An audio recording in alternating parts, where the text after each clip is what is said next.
Good evening বন্ধুরা, আজ আমি বানাবো রুই পোস্ত। প্রথমে কড়াইতে সর্ষে তেল গরম করলাম, তাতে 1 চামচ হলুদ গুঁড়ো আর নুন দিলাম।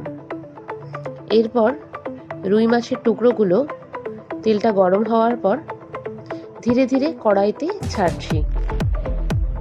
রুই মাছের টুকরোগুলো ভালোভাবে ভাজা করছি, একটু সময় লাগবে।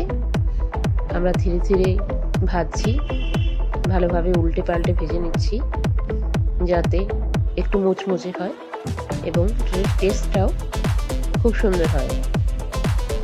ভালোভাবে মাছগুলো ভাজার পরে আমরা একটা কন্টেনারে মাছগুলো নিয়ে নেব। এরপর মাছগুলো একটা বাটিতে তুলে ওই গরম তেলে কালো জিরে ফোড়ন দিলাম, তারপর দিলাম 2টো কাঁচা লঙ্কা ফোড়ন। এরপর যে পোস্ত বাটা জলটা ছিল সেটা ওই কড়াইতে ঢেলে দিলাম, তারপর কিছুটা জল ঢাললাম। এরপর কিছুক্ষণ ফোটানোর পর ভাজা মাছগুলো কড়াইতে ঢেলে দিলাম। ব্যাস, তৈরি হয়ে গেল আমাদের পোস্ত রুই।